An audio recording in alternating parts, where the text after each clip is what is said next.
إن الحمد لله نحمده ونستعينه ونستغفره ونعوذ بالله من شرور أنفسنا ومن سيئات أعمالنا من يهده الله فلا مضل له ومن يضلل فلا هادي له وأشهد أن لا إله إلا الله وحده لا شريك له وأشهد أن محمدا عبده ورسوله يا أيها الذين آمنوا اتقوا الله حق تقاته ولا تموتن إلا وأنتم مسلمون يا أيها الناس اتقوا ربكم الذي خلقكم من نفس واحدة وخلق منها زوجها وبث منهما رجالا كثيرا ونساء واتقوا الله الذي تساءلون به والأرحام إن الله كان عليكم رقيبا يا أيها الذين آمنوا اتقوا الله وقولوا قولا سديدا يصلح لكم أعمالكم ويغفر لكم ذنوبكم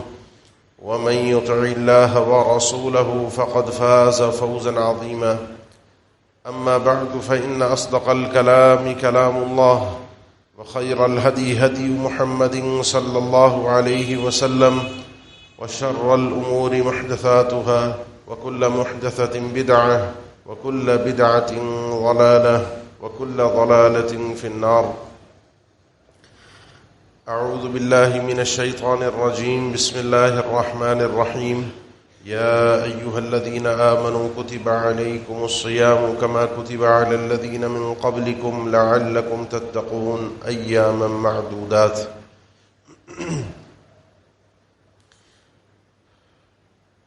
بالآخر وہ مہینہ جو رحمتوں والا برکتوں والا رب کی طرف سے مغفرت جہنم سے آزادی جنت میں داخلے کے ذرائع ہم اس مہینے میں اللہ کے فضل اور توفیق سے داخل ہو چکے ہیں۔ کامیاب وہ ہے جو ان فضیلت والی گھڑیوں میں اللہ تعالیٰ کی عبادت کر کے گناہوں سے باز رہ کر اپنے آپ کو جہنم سے آزاد کروا کے اپنے رب کی رضا کا مستحق ٹھہروا لے۔ ناکام ہے، برباد ہے وہ آدمی جو ان مبارک گھڑیوں میں بھی اپنی زندگی میں کوئی تبدیلی نہ لا سکا اور اپنے رب کو راضی نہ کر سکا۔ اس مہینے میں آپ مختلف گفتگو موضوعات سنتے رہتے ہیں جو کہ ہمارے لیے عمل کے لیے کامیابی کے لیے ضروری ہیں۔ مختلف جوانب سے ممبر سے مختلف اوقات میں مختلف موضوعات پر آپ بہت ساری چیزوں کو سماعت فرماتے رہتے ہیں۔ آج آپ کے سامنے جو رمضان میں اللہ کے نبی صلی اللہ علیہ وسلم کے اور قرآن مجید کے حکم کے مطابق ایک عبادت ہے، اس کا ایک مقصد ہے، اس مقصد تک ہم کیسے پہنچ سکتے ہیں، یہ چیز سمجھنا بہت ضروری ہے کہ کچھ ہیں وسائل اور کچھ ہیں ذرائع، اور اس کے بعد پھر آتی ہے مقصد کی باری۔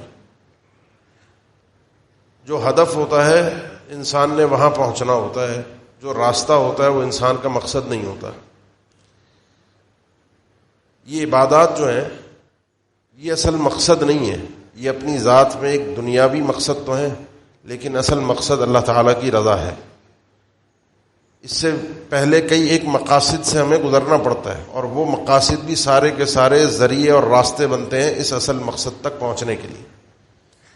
اس لیے اگر ٹارگٹ اصل نگاہ اصل انسان کی اللہ تعالیٰ کی رضا پر ہو، جنت پر ہو، جہنم سے آزادی پر ہو، تو آپ دیکھیں گے وہ اس راستے میں آنے والے جو دیگر مقاصد یا ذرائع ہیں ان کو بآسانی عبور کرتا جائے گا، حاصل کرتا جائے گا۔ اور اگر اس کی نگاہ اس بڑے مقصد پر نہیں ہے، اس کی نگاہ بس یہی ہے کہ رمضان کے روزے فرض ہیں تو میں تو روزے رکھ رہا ہوں، صبح سے شام تک بھوکا پیاسا رہتا ہوں، تو بھوک اور پیاس ہی حاصل ہوتی ہے، کیونکہ بڑے مقصد کو اس نے سمجھا نہیں، اور بڑے مقصد کو جب سمجھا نہیں تو اس کے لیے کوشش نہیں کی۔ اس رمضان کا جو روزوں کا خاص طور پر ایک عبادت کا ہمیں حکم دیا گیا ہے، اس میں آپ دیکھیں گے کہ ہمارے لیے ایک تربیت یہ ہے کہ ہم گناہوں سے بچنے کی اپنے آپ کو تربیت دے سکیں اور اللہ تعالیٰ کی عبادت پر اپنے آپ کو آمادہ کر سکیں. یہ نام ہے تقوی کا، لعلکم تتقون. اللہ کے نبی صلی اللہ علیہ وسلم کی اگر آپ سے کوئی روٹین پوچھے، آپ احادیث میں تلاش کرنا چاہیں کہ رمضان میں اللہ کے نبی صلی اللہ علیہ وسلم کی روٹین کیا ہوتی تھی، کیا کیا آپ عبادات سر انجام دیتے تھے، تو آپ کو بمشکل جوابات مل پائیں گے. رات کی عبادت بھی اللہ کے نبی صلی اللہ علیہ وسلم کس طرح کر رہے ہیں وہ آپ جانتے تھے. آپ سے کوئی پوچھے اعتکاف اتنی بڑی عظیم عبادت ہے، اس اعتکاف میں مسنون اعمال کیا ہیں، آپ کو کوئی صریح جواب نہیں مل سکے گا. اس کا مقصد یہ ہے کہ اصل ٹارگٹ کو ہدف بنائیے اور راستے میں آنے والی ہر چیز کو حاصل کرتے جائیے، اور وہ ہے اپنے اندر تبدیلی لانا، اپنے اندر تقوی پیدا کرنا. صرف کھانے پینے سے رک جانے کا نام اس رمضان میں عبادت کا نام نہیں ہے جب تک آپ اپنے اندر سے اپنے آپ کو تبدیل کرنے کا نہ سوچیں.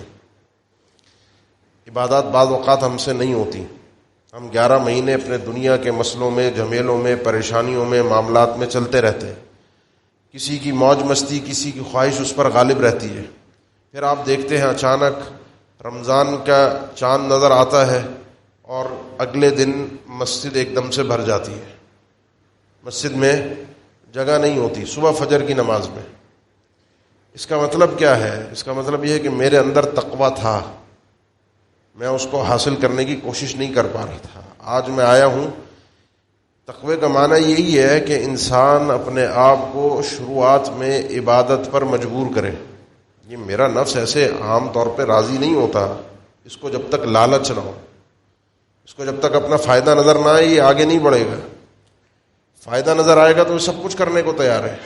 جس انسان کو یہ سمجھ میں آ جائے اصل فائدہ وہاں ہے، اللہ کی رضا کو حاصل کرنا ہے، وہ دیکھیں وہ انسان اپنے آپ کو، اپنے نفس کو تیار کرے گا. وہ گناہ جو وہ انسان کرتا تھا بآسانی، ان گناہوں کو چھوڑنے کے لیے تیار ہوگا. وہ نیکی جو وہ نہیں کر پا رہا تھا، شروعات میں اسے اپنے آپ کو تھکانا پڑے گا، اپنے نفس کو مجبور کرنا پڑے گا. اور پھر آپ دیکھیں گے کہ یہ 30 دن اگر اس نے اپنے آپ کے اندر یہ تبدیلی لانے کی کوشش کی، اپنے آپ کو بدلنے کی کوشش کی، تو آپ دیکھیں گے پھر 30 دن کے بعد اس کے نفس کو، طبیعت کو قرار نہیں آئے گا، سکون نہیں آئے گا جب تک وہ ان عبادات کو سر انجام نہ دے. یہ عبادات پھر اس کی آنکھوں کی ٹھنڈک بن جاتی ہیں. اسی چیز کا نام ہے تقویٰ. اللہ تعالیٰ نے ذکر فرمایا اللہ کے نبی صلی اللہ علیہ وسلم سے قرآن مجید میں کہ یہ قبلہ ہے. قد نرى تقلب وجهك في السماء فلنولينك قبلة ترضاها فول وجهك شطر المسجد الحرام. آپ کی بار بار آپ کی نگاہ آسمان کی طرف اٹھ رہی ہے. یہ انداز اللہ نے فرمایا ہم دیکھ رہے ہیں. یہ اللہ کے نبی وسلم کی ایک التجا کا انداز تھا. بعض اوقات انسان مانگتا ہے اللہ سے تو یہ انداز بھی اسے اپنانا پڑتا ہے کہ آسمان کی طرف اپنی نگاہوں کو، اوپر کی طرف نگاہوں کو بلند کرے، اپنے رب سے کچھ التجا کرتے ہوئے، کچھ چاہتے ہوئے، کچھ سوچتے ہوئے وہ اپنے رب کے طرف متوجہ ہونے کی کوشش کرے. ہم دیکھ رہے تھے آپ کی خواہش تھی کہ قبلہ بیت اللہ کو بنا دیا جائے. آج آپ اپنے چہرے کو نماز میں شطر المسجد الحرام، مسجد حرام کی جانب پھیر لیجئے. اب مدینہ میں حکم نازل ہوا فولوا وجوہکم شطر المسجد الحرام، آپ کا چہرہ، آپ کے نمازیوں کا چہرہ مسجد حرام کی طرف ہوگا. پھر اللہ تعالیٰ نے یہ بھی فرمایا کہ لیس البر ان تولوا وجوہکم قبل المشرق والمغرب. اصل نیکی یہ نہیں ہے کہ نماز میں آپ کا چہرہ کس جہت میں ہونا چاہیے، مشرق میں ہو یا مغرب میں. بات کو تھوڑا سا سمجھیے گا. ہم ظاہری اعمال بھی شریعت میں معتبر ہیں اور ان کی حیثیت ہے، ان کو کرنا ہے، لیکن ہم ظاہر پر زیادہ فوکس کرتے ہیں، اندرونی صفائی کو خیال نہیں کرتے.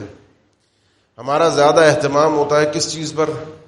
کہ ظاہری عبادت سیٹ ہو جائے، ظاہری عبادت صحیح ہو جائے. ظاہر، اندر سے جب تک تبدیلی عبادت جب تک اندر نہیں اترے گی، لیس البر ان تولوا، اصل نیکی یہ نہیں ہے کہ تمہارا چہرہ کس طرف ہو. اصل نیکی ہے ولکن البر من آمن باللہ والیوم الآخر. پھر اللہ تعالیٰ نے یہ قرآن مجید کی سورہ بقرہ کی جامع ترین آیات میں سے ایک آیت ہے جس میں ساری اصول نیکیوں کو ذکر کر دیا ہے. ساری بنیادی نیکیوں کو اللہ تعالیٰ نے اس میں ذکر کر دیا. یہ اصل نیکی ہے کہ دل کے اندر تمہارے نیکی اتر جائے. اس رمضان میں کوشش کیجئے کہ تقوی کسی طریقے سے میرے دل کے اندر آ جائے. وَلِبَاسُ التَّقْوَى ذَلِكَ خَيْرٌ وَتَزَوَّدُوا فَإِنَّ خَيْرَ الزَّادِ التَّقْوَى وَاتَّقُونِ يَا أُولِي الْأَلْبَابِ. یہ جو تقوی ہے یہ لباس بھی ہونا چاہیے, اور یہ تقوی جو ہے وہ سفر میں زاد راہ بھی ہونا چاہیے. اور یہ تقوی جو ہے التقوی ہا ہونا, اللہ کے نبی صلی اللہ علیہ وسلم نے اپنے دل کی طرف اشارہ کر کے فرمایا کہ تقوی اصل میں یہاں ہوتا ہے, اور 3 دفعہ اشارہ فرمایا کہ التقوی ہا ہونا, التقوی ہا ہونا, التقوی ہونا. یہ اندر بھی اتر جائے. وَلِبَاسُ التَّقْوَى ذَلِكَ خَيْرٌ, یہ سامنے اوپر آپ کا لبادہ جو ہے وہ بھی تقوی والا ہو. آپ حضر میں ہیں, اپنے گھر میں ہیں, وہاں بھی تقوی کے ساتھ ہوں. آپ سفر میں ہیں, وہاں بھی تقوی کے ساتھ ہوں. اس کے بغیر کوئی چارہ کار آپ کے پاس نہیں ہے. جس آدمی کے اندر یہ تقوی اتر جاتا ہے, جس آدمی کے اندر یہ صلاحیت پیدا ہو جاتی ہے کہ وہ اپنے نفس کو روک سکتا ہے, اپنے نفس کو, اپنی خواہشات کو جو وہ چاہ رہا ہے اسے کنٹرول کر سکتا ہے, سمجھ لے یہ آدمی کامیاب ہو گیا. کیوں؟ آپ دیکھیں رمضان میں اللہ تعالیٰ نے شیاطین کو, مرادت الشیاطین کو قید کر دیا. وَصُفِدَتْ مرادت الشیاطین. آپ کے لیے رمضان میں جنت کے راستے, راہیں ہموار ہو گئیں. آپ کے لیے جہنم کے دروازے بند ہو گئے. وہ راستے ہی اللہ نے بند کر دیے جو آپ کو, لیکن پھر بھی میں تبدیل نہیں ہو رہا, یا پھر بھی میں آگے نہیں بڑھ پا رہا, پھر بھی میں وہ نیکیاں نہیں کر پا رہا, پھر بھی میں ان گناہوں سے نہیں بچ پا رہا. تو کون ہے؟ وہ میرا نفس ہے, وہ میری خواہشات ہیں, وہ میری چاہتیں ہیں, وہ میری سستی ہے, وہ میری آسائشیں ہیں, وہ میرا اپنے آپ کو آرام پسند رکھنا ہے. میں اپنے آرام دہ زندگی سے, آرام دہ حالات سے باہر آنا نہیں چاہتا. میں قربانی دینا نہیں چاہتا. میں اپنے آپ کو بدلنا نہیں چاہتا. جس آدمی نے رمضان میں اپنے دل کے اندر اس صلاحیت کو بیدار کر کے اتار دیا, اس 30 دنوں کے اندر اندر اس نے کوشش کی کہ کسی طریقے سے یہ چیز میرے دل کے اندر داخل ہو جائے.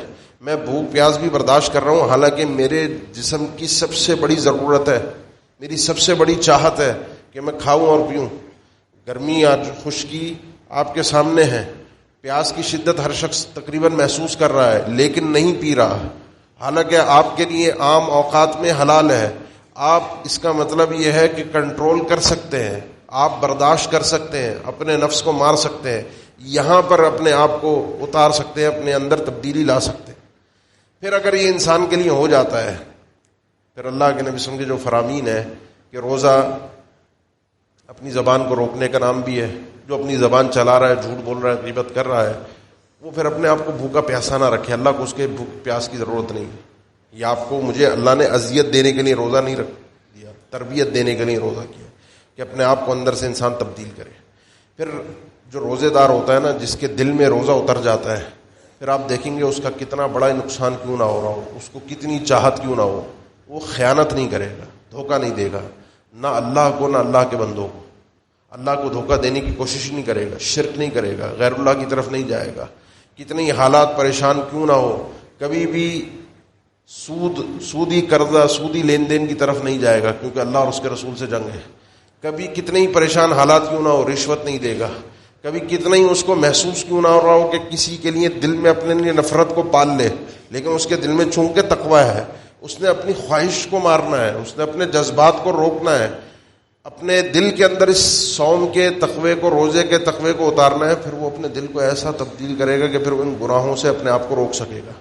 وہ پھر نہ خیانت کرتا ہوا نظر آئے گا, نہ رشوت لیتا ہوا نظر آئے گا, نہ دیتا ہوا نظر آئے گا, نہ کسی کی غیبت کرتا ہوا نظر آئے گا, نہ کسی کے لیے دل میں نفرت رکھتا ہوا نظر آئے گا. اس کا دل آپ کو پاک صاف ستھرا ملے گا, اور اس صاف ستھرے دل سے وہ ظاہری طور پر بھی عمل کر رہا ہوگا. اپنی خلوت کو, اپنی جلوت کو اس نے صاف ستھرا اور پاک باز رکھا ہوگا. یہ اصل فلسفہ تھا, یہ اصل آپ کو روزہ سکھانے کے لیے آیا تھا. اگر یہ کرنے کے لیے آپ زندگی میں کامیاب ہو جاتے ہیں, کسی ایک موقع پر بھی آپ ایک قدم بڑھاتے ہیں, اللہ تعالیٰ آپ کو توفیق دے گا, اللہ تعالیٰ آپ کو آگے بڑھائے گا. قرآن مجید میں اللہ تعالیٰ نے ذکر فرمایا, وَمَن يَتَّقِ اللَّهَ يَجْعَل لَّهُ مَخْرَجًا وَيَرْزُقْهُ مِنْ حَيْثُ لَا يَحْتَسِبُ وَمَن يَتَوَكَّلْ عَلَى اللَّهِ فَهُوَ حَسْبُهُ. جو شخص اپنے دل میں اس چیز کو اتار گیا کہ اللہ کا تقوی ہے, اللہ کا ڈر ہے, اللہ تعالیٰ کا خوف ہے.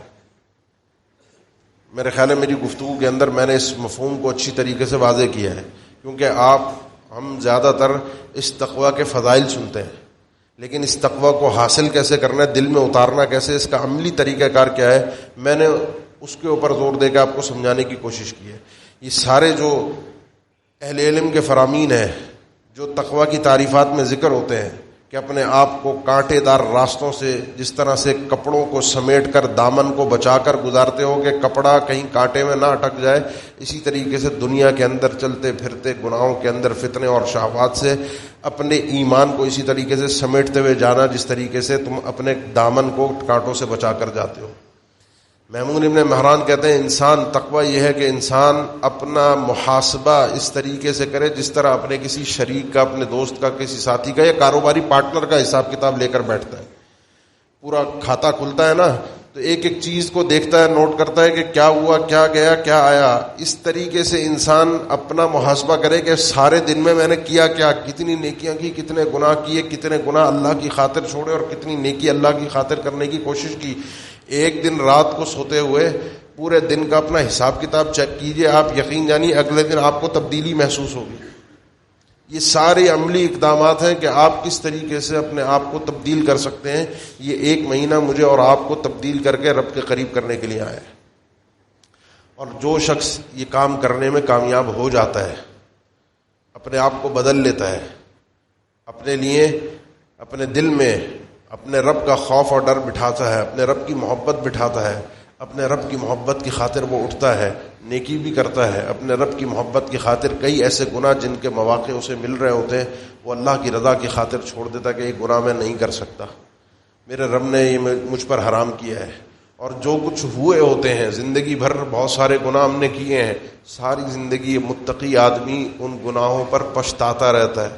جب جب اپنے اس گناہ کو یاد کرتا ہے، جب جب اس کو شرمندگی، جب جب اس کی زبان پر استغفار آتا ہے اور یہ اپنے رب سے بار بار توبہ کرتا ہے، یہ نشانی ہے، علامت ہے آدمی کے اللہ کی طرف پلٹ جانے کی۔ اور جو شخص یہ کرنے میں کامیاب ہو جاتا ہے، یجعل لہ مخرجا ویرزقہ من حیث لا یحتسب۔ میں اس وقت معاشی طور پہ، معاشرتی طور پہ، قومی طور پہ، انفرادی طور پر مسائل کا، الجھنوں کا عجیب شکار ہے۔ ہمیں کہیں سے کوئی راستہ نہیں مل رہا، چاہے وہ قومی سطح پر ہو، اجتماعی سطح پر ہو، انفرادی سطح پر ہو۔ ابھی آپ سے میں کہوں کہ اپنے اسی وقت اپنے دل میں اپنے گناہوں کی، اپنے پریشانیوں کی فہرست بنائیے، آپ کے کیا کیا مسائل ہیں، کیا کیا معاملات ہیں، ذرا سا سوچئے۔ آپ میں سے ہر ایک کے پاس ایک سے بڑھ کر ایک الجھن ہوگی، ہر ایک کے پاس ایک سے بڑھ کر ایک مسئلہ ہوگا۔ ہم سے بھی پوچھتے ہیں، آپ ہی پوچھ رہے ہوتے ہیں، آپ سے بھی لوگ پوچھ رہے ہوتے ہیں کوئی وظیفہ بتا دیں۔ لوگ عام طور پہ پوچھتے ہیں کوئی وظیفہ بتا دیں، کوئی تسبیح بتا دیں۔ کوئی یہ نہیں پوچھتا کہ عملی طور پر اقدامات کرنے کی ضرورت کیا ہے۔ یہ تو اللہ کی ناراضگی کا ایک مظہر نظر آ رہا ہے کہ اللہ مجھ سے ناراض ہے، اللہ نے مجھے توفیق نہیں دی ہوئی، اللہ تعالیٰ میرے مسئلوں سے مجھے نکلنے نہیں دے رہا۔ اور یہ ایک اچھی علامت ہے کہ بندے کو یہ احساس ہو جائے کہ میں پریشان ہوں، میرے اوپر الجھنے ہیں، میرے ساتھ معاملات ہیں، مسائل ہیں۔ یہ میرے رب کی ناراضگی کی دلیل ہے۔ جس شخص کو احساس اور ادراک ہو جائے یہ اللہ تعالیٰ کا اس بندے کے ساتھ خیر کا معاملہ ہے کہ اسے اللہ تعالیٰ توفیق دینا چاہ رہا ہے۔ الجھنے ہیں، آپ کی مسائل ہیں، زبان سے اوراد و وظائف اپنی جگہ ایک اہمیت رکھتے ہیں مسئلوں کے حل کے لیے، لیکن اس کے ساتھ ساتھ جب تک دل سے آپ اپنے آپ کو بدلنے کی کوشش نہیں کریں گے آپ مسئلوں سے باہر نہیں آ سکتے۔ یہ مہینہ آپ کو آپ کے مسئلوں سے باہر نکالنے کے لیے آیا ہے۔ یقین جانیے مسئلہ آپ کے مسائل بہت زیادہ ہوں گے، لیکن اس رمضان کے مہینے کی رحمت اور برکت ایسی ہے کہ بڑی سے بڑی الجھن بھی ہلکی سے ہلکی محسوس ہونا شروع ہوتی ہے، بڑے سے بڑے مسئلے بھی انسان کو کمتر اور معمولی لگنا شروع ہو جاتے ہیں۔ یہ تو ہم جس شہر میں، جس ماحول میں رہ رہے ہیں، جس آس پاس کا ہمارا ماحول، یہاں کا جو فضا بنی ہوئی ہے، یہ فضا ہمیں سکون نہیں لینے دیتی، ورنہ کسی سکون دہ فضا پر انسان چلا جائے تو دنیا کی بڑی سے بڑی آفت بھی اسے معمولی سا کوئی مسئلہ لگتا ہے۔ یہ آپ تجربہ کر کے دیکھیے۔ مدینہ شہر جو ہے، یہاں پر رہنے میں اللہ کی طرف سے ایسی رحمت اور برکت ہے، کیونکہ اللہ کے نبی صلی اللہ علیہ وسلم کی دعا ہے، اللہ جتنی ابراہیم علیہ السلام نے مکہ کے لیے رحمت اور برکت کی دعا کی تھی، میں اس سے دگنی مدینہ کے لیے دعا کرتا ہوں۔ اللہ یہاں پر اس سے دگنی برکت عطا فرما دے، یہاں کے مال میں، کاروبار میں، رہنے میں، یہاں کی وباؤں کو، بیماریوں کو یہاں سے دور لے جا۔ وہاں ایک عجیب انسان کے لیے سکون کا احساس ہوتا ہے، عجیب اس کے اوپر سکونت طاری ہوتی ہے، اس کو اپنے مسئلے کبھی دل پر بوجھ نظر ہی نہیں آتے، نہ آپ کو وہاں پر زیادہ ہارٹ اٹیک نظر آئیں گے، نہ زیادہ لوگوں کی جوانی کی عمر میں بال سفید ہوتے ہوئے نظر آئیں گے، کیونکہ وہ الجھنے، وہ مسئلے، وہ پریشانیاں ان کو ٹینشن نہیں دے رہی۔ آپ کا یہ مہینہ آتا ہے نا، کچھ جگہیں اللہ نے بابرکت بنائی ہوتی ہیں اور کچھ اوقات اللہ نے بابرکت، برکت کا معنی یہی ہے کہ آپ کے دل میں یہ آسانی پیدا ہو رہی ہے، آپ کو یہ چیزیں مطمئن کر رہی ہیں، آپ کو یہ وقت جو ہے آپ کے لیے آسانی پیدا کر رہا ہے۔ اب جب یہ وقت آسانی پیدا کر رہا ہے تو اس آسانی کو اپنے دل میں حقیقت میں اتارنے کی کوشش کیجئے کہ یہ میری الجھنیں ہیں، یہ میرے مسئلے حل ہو جائیں، اور عاد و وظائف کے ساتھ اپنے دل کو تبدیل کرنے کی کوشش کیجئے۔ وہ گناہ تلاش کیجئے جو آپ سے چھوٹ نہیں رہا، وہ نیکی سوچئے جو آپ چاہتے ہوئے بھی کر نہیں پا رہے۔ ہو سکتا ہے اللہ کی ناراضگی کا سبب یہی ہو، اللہ مجھے اسی لیے آزما رہا ہو، اللہ اسی لیے مجھے دھو رہا ہو کہ ایک گناہ اس کا یہیں دھل جائے، وہاں بچ جائے، وہاں کی سزا سے بچ جائے، تو میں یہاں کی سزا سے بھی بچوں، وہاں کی سزا سے بھی بچوں۔ ربنا آتنا فی الدنیا حسنہ وفی الآخرۃ حسنہ وقنا عذاب النار۔ مجھے یہاں بھی کامیابی چاہیے، مجھے وہاں بھی کامیابی چاہیے، مجھے یہاں بھی سکون چاہیے، مجھے وہاں بھی سکون چاہیے، مجھے یہاں کا عذاب نہیں چاہیے۔ اللہ کے نبی صلی اللہ علیہ وسلم نے اپنے صحابی کو جب دیکھا بڑا شدید بیمار، اور بیمار ہو کے وہ ایسے چوزے کی مان سوکھ کے کانٹا ہو گیا، اس کی عیادت کے لیے گئے، کہا کیا ہے؟ اس نے کہا ایک دعا میں کرتا تھا، اللہ جو میرا آخرت میں تو نے عذاب دینا ہے مجھے دنیا میں ہی دے دے، صحیح مسلم کی حدیث ہے، وہ مجھے دنیا میں دے دے۔ اللہ کے نبی صلی اللہ علیہ وسلم نے فرمایا اللہ اکبر، یہ تو نے کام کیا؟ اللہ سے انسان کو عافیت، اللہ سے انسان کو دنیا کی بھی بھلائیاں اور آخرت کی بھی بھلائیاں مانگنی چاہیے۔ عذاب نہ دنیا کا اچھا ہوتا ہے نہ آخرت کا اچھا ہوتا ہے۔ نکلنا چاہتے ہیں، یہ مہینہ آپ کو نکال رہا ہے، یہ مہینہ آپ کے لیے آسانیاں فراہم کر رہا ہے، آئیے اس تقوی کو اختیار کیجئے، وہ اس راستے کو اختیار کیجئے جو آپ کے دل کو تبدیل کر دے۔ وَمَن يَتَّقِ اللَّهَ يَجْعَل لَّهُ مَخْرَجًا، اس گناہ کو سوچئے جو گناہ چھوٹ نہیں رہا، 1 2 10 20 کتنے ہیں، تہیہ کر کے اٹھیے کہ یہ گناہ ہے جو میں کرتا رہا، میں رشوت دیتا رہا، میں سود لیتا رہا، میں جھوٹ بولتا رہا، میں غیبت کرتا رہا، میں خیانت کرتا رہا، میں لوگوں کو تنگ کرتا رہا، میرے دل میں یہ مسئلہ، میری نماز کے معاملات، میرے روزے کے معاملات، میری زکوٰۃ کے معاملات، میرے اللہ کے ساتھ معاملات میں میرے اندر یہ کمی ہے جو مجھ سے ختم نہیں ہو پا رہی۔ سوچ کر اٹھیے اور اس خمی کو ختم کرنے کا تہیہ کر کے یہاں سے جائیے۔ اپنے نفس کو تھوڑا سا مجبور کیجئے، تکلیف ہوگی کچھ چھوڑنے کے لیے، اللہ کے لیے جب انسان کچھ چھوڑتا ہے تو آسان نہیں ہوتا، اللہ آزماتا ہے۔ الف لام میم حسب الناس ان یترکوا یقولوا آمنا وهم لا یفتنون، اس تہیہ کرنے سے مسئلہ حل نہیں ہوتا، تھوڑی سی آزمائش آتی ہے، جھٹکا لگتا ہے، لیکن جو شخص اللہ کے لیے کچھ چھوڑتا ہے اللہ اس سے بہتر چیز اس کو عطا کرتا ہے۔ من ترک للہ شیئا عوضہ اللہ خیرا منہ۔ اب یہ آپ کے سامنے جو قرآن مجید کی سورہ طلاق کی آیت ہے کہ جو شخص تقوی اختیار کرتا ہے اللہ تعالیٰ اس کے لیے یجعل لہ مخرجا، اللہ اس کے لیے ایک عجیب راستہ پیدا کرتا ہے۔ سب غرق ہو رہے ہوں گے، یہ آدمی نکل جائے گا، سب پریشان ہوں گے، اس کے لیے آسانی ہوگی، ساری مارکیٹ میں سناٹا پڑا ہوگا، اس کی دکان پہ کاروبار موجود ہوگا، سب لوگوں کے گھر میں مسائل اور پریشانیاں ہوں گی، اس کا گھر سکون میں ہوگا، سب لوگوں کے دل پریشانی میں ہوں گے، اس کا دل سکون میں ہوگا، اس کو ہر تکلیف سے نکلنے کا راستہ اللہ بآسانی فراہم کرے گا۔ وَيَرْزُقْهُ مِنْ حَيْثُ لَا يَحْتَسِبُ۔ رہی بات دنیا کی، رہی بات خبر کی، رہی بات آخرت کی، ان سارے مقامات پہ انسان کو مخرج بھی چاہیے ہوتا ہے، نکلنے کا راستہ، عذاب سے بچنے کا راستہ، قبر میں بھی آخرت میں بھی، رزق بھی چاہیے ہوتا ہے، دنیا میں بھی آخرت میں بھی۔ اولئک لہم رزق معلوم، آخرت کا رزق بھی بڑا باعزت رزق ہے، یہاں بھی چاہیے وہاں بھی چاہیے، دونوں جہان کے لیے پریشانیوں سے نکلنے کا راستہ اور رزق۔ اللہ تعالیٰ نے فرمایا جو شخص اپنے دل میں صلاحیت پیدا کر لیتا ہے، بیدار کر لیتا ہے، جو روزے کے ذریعے سے ہو رہی ہے، ہم اسے عطا کرتے ہیں۔ تقریباً ساری کتب حدیث میں واقعہ موجود ہے، کئی دفعہ آپ نے سنا بھی ہوگا۔ اللہ کے نبی صلی اللہ علیہ وسلم کے پاس ایک شخص آیا، رمضان کا ہی مہینہ تھا، اس نے آ کر اپنا ایک مسئلہ ذکر کیا جو خاموشی میں، تنہائی میں اس سے غلطی ہو گئی۔ اس نے کہا کہ جو روزے کے اندر چیزیں منع تھیں ان میں سے ایک چیز جو میاں بیوی کے معاملات ہیں وہ مجھ سے سرزد ہو گئے، بتائیے میں کیا کروں؟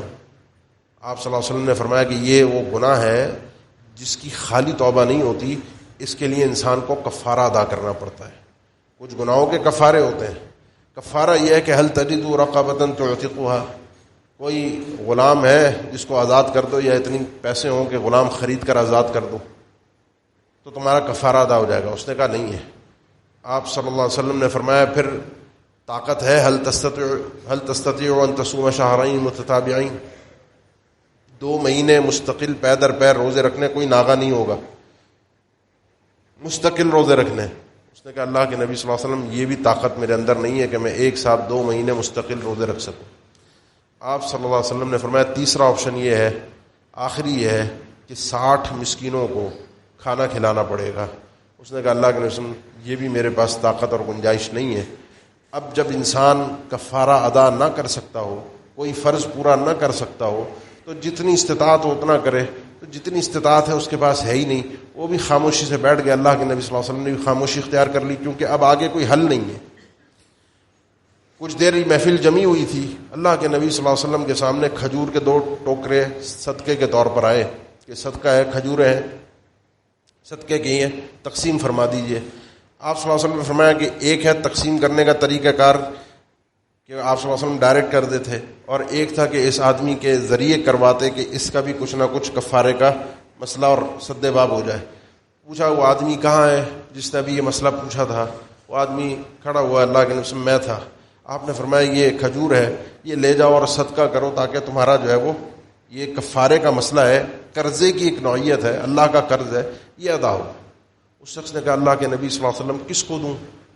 اگر آپ کہتے ہیں کسی غریب کو دینا ہے تو یہ مدینہ پورا شہر، ایک تو وہ آبادی جس میں اللہ کے نبی صلی اللہ علیہ وسلم تھے، قبا کو بھی لگا لیجئے، بنو سلمہ کو بھی لگا لیجئے، ادھر ادھر کے دیگر قبائل کے علاقوں کو لگا لیجئے۔ اس نے کہا یہ پورے جو 2 لابہ ہیں، واللہ ما بین لابتیھا، یہ جو پورا علاقہ ہے اس کے اندر اگر آپ کو کوئی شخص اور کوئی گھرانہ فقیر اور محتاج مجھ سے زیادہ مل جائے تو میری رہنمائی کر دیں، میں اس کو دے دوں۔ مجھ سے بڑا کوئی فقیر اس پورے علاقے میں نہیں ہے، مجھ سے زیادہ کوئی محتاج نہیں ہے، تو میں کس کو دوں لے جا کے؟ آپ صلی اللہ علیہ وسلم اس موقع پر مسکرائے، فضحک رسول اللہ صلی اللہ علیہ وسلم حتی بدت نواجذہ الکریمہ، اور اتنا ہنسے آپ صلی اللہ علیہ وسلم کہ آپ کی داڑھیں مبارک کھلکھلانے کی وجہ سے لوگوں کو نظر آنے لگی۔ فرمایا اب یہ اٹھاؤ کھجوریں، جاؤ اور خود بھی کھاؤ اور اپنے گھر والوں کو بھی کھلاؤ۔ یہ آدمی روزے میں تھا، اس سے گناہ ہوا، اس گناہ کے بعد یہ چاہتا تو خاموشی اختیار کر سکتا تھا، گناہ کی اللہ سے توبہ کر لیتا، ہو سکتا ہے رب العالمین ویسے معاف کر دیتا، ہو سکتا ہے رب العالمین نہ معاف کرتا، یہ تو رب کے فیصلے میں اور آپ نہیں کر سکتے۔ میری اور آپ کی طرح اپنے چھپے ہوئے گناہ کو چھپا سکتا تھا جیسے میں اور آپ چھپاتے ہیں، لیکن تقوی یہ تھا کہ چونکہ غلطی ہوئی ہے اس کا کوئی نہ کوئی حل نتیجہ اللہ کے نبی صلی اللہ علیہ وسلم سے مسئلہ معلوم کرنا چاہیے۔ پہنچ گیا اور پہنچ کر اللہ کے نبی صلی اللہ علیہ وسلم سے کھل کر صاف الفاظ میں کہہ دیا۔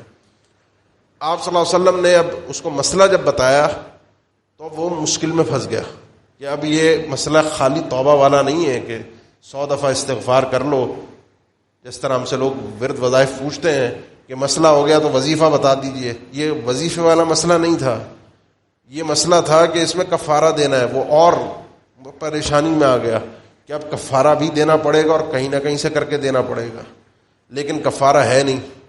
اللہ تعالیٰ نے اس کے لیے کفارے سے نکلنے کا بندوبست کیا تاکہ اس کے گناہ کی معافی ہو جائے، یجعل لہ مخرجا، لیکن اس کے لیے نکلنے کے راستے کے ساتھ ساتھ رب العالمین نے اس کو رزق بھی دیا، وَيَرْزُقْهُ مِنْ حَيْثُ لَا يَحْتَسِبُ۔ یہ جو اللہ تعالیٰ کا فرمان ہے، انسان کی جہاں سے سوچ بھی نہیں ہوتی، جہاں سے گمان تک نہیں ہوتا، وہم میں بھی نہیں ہوتا، دور دور تک انسان کو پتہ بھی نہیں ہوتا، وہاں سے رب العالمین رزق دیتا ہے۔ آپ کو کوئی معاشی پریشانی ہے، آپ سمجھتے ہیں یہاں سے یہاں سے یہاں سے یہاں سے حل ہو سکتی ہے، آپ کے پاس یہ آپشن ہے یوں یوں یوں یوں میں کر سکتا ہوں، ایسے مسئلہ حل نہیں ہوگا۔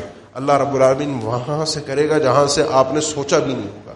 اس آدمی نے کیا سوچا تھا کہ میرے گھر میں کھانے کو نہیں ہے اور میرے لیے کھانے پینے کا بندوبست ہوگا کہ میں یہ غلطی اور یہ گناہ کروں گا، اور اس گناہ کے بعد، اس غلطی کے بعد رب العالمین مجھے اسی کے ذریعے سے رزق فراہم کرے گا، لیکن اس کے لیے تقوی شرط ہے۔ وَمَن يَتَّقِ اللَّهَ يَجْعَل لَّهُ مَخْرَجًا۔ تقوی کا معنی یہ نہیں ہے کہ مجھ سے اور آپ سے غلطی اور گناہ نہیں ہو سکتا، یہ بات ذہن میں رکھیے۔ تقوی کا مفہوم اور معنی یہ نہیں ہے کہ میں اور آپ گناہ نہیں کر سکتے۔ تقوی کا معنی یہ ہے کہ گناہ ہو گیا اگر تو فوراً اس کے بعد رب العالمین یاد آ جائے، اس گناہ پر انسان چلتا نہ رہے، اس گناہ پر ڈٹا نہ رہے، فوراً رب العالمین یاد آئے، اپنے گناہ سے واپسی کا راستہ اختیار کرے، پھر ہو جاتا ہے پھر واپس پلٹے، پھر ہو جاتا ہے پھر واپس پلٹے، کیونکہ یہی زندگی ہے، یہی انسان ہے جس کو اختیار ملا ہے۔ آج شیطان نہیں ہے مجھے گمراہ کرنے کے لیے، کل وہ آ جائے گا، رمضان ختم ہوگا اور وہ ہوگا، اور وہ پوری شدت کے ساتھ مجھ پر حملہ آور ہوگا۔ اس کے خلاف پوری طرح سے تیاری رکھیے، اپنے نفس کو آمادہ کیجیے اللہ کی اطاعت پر، اللہ کی فرما برداری پر، احکامات پر۔ اگر یہ رمضان بھی ایسے ہی گزر گیا جس طرح گزرتے آئے ہیں، کوئی معافی کا، تلافی کا، مغفرت کا بندوبست سلسلہ میں نہیں کر سکا، میں اپنے آپ کو بخشوانے کی راہیں اختیار نہیں کر سکا، میں اپنے اندر کوئی تبدیلی نہیں لا سکا، تو جبرائیل امین کی بد دعا تھی، اللہ کے نبی صلی اللہ علیہ وسلم کی آمین تھی کہ جس شخص کو یہ مہینہ نصیب ہو اور وہ اپنے آپ کو نہ بخشوا سکے، برباد ہو، ہلاک ہو۔ محمد الرسول اللہ صلی اللہ علیہ وسلم نے اس پر آمین کہا تھا۔ سوچ سمجھ کر اٹھیے گا، پھر آسرا کوئی نہیں ہے، بچانے والا کوئی نہیں ہوگا سوائے بربادی اور ہلاکت کے۔ اس مہینے کے اندر بھی جو اپنے آپ کو تیار نہ کر سکا، کوئی چیز اس کو نہیں بچا پائے گی۔ اقول قولی ھذا واستغفر اللہ لی ولکم وآخر دعوانا الحمد للہ رب العالمین۔ الحمد للہ علی احسانہ والشکر له علی توفیقہ وامتنانہ، واشہد ان لا الہ الا اللہ وحدہ لا شریک لہ تعظیما لشأنہ، واشهد ان محمدا عبده ورسوله الداعی الى رضوانه صلی اللہ علیہ وعلى آلہ واصحابہ واخوانہ وسلم تسلیما کثیرا، اما بعد۔ اس راہ میں چلنے کے لیے، یہ صلاحیت حاصل کرنے کے لیے انسان کو کوشش بھی کرنی ہے اور اللہ تعالیٰ سے توفیق بھی مانگنی ہے۔ اللہ کے نبی صلی اللہ علیہ وسلم کی کئی ایک دعائیں ہیں جن میں آپ صلی اللہ علیہ وسلم نے اللہ تعالیٰ سے گزارش کی ہے، دعا کی ہے کہ اللہ تعالیٰ مجھے میرے نفس کو تقویٰ عطا فرما دے۔ اللہم آتی نفسی تقواہا وزکیہا انت خیر من زکاہا انت ولیہا ومولاہا۔ صحیح مسلم میں اللہ کے رسول کی دعا موجود ہے، اللہم آتی نفسی تقواہا وزکیہا انت خیر من زکاہا۔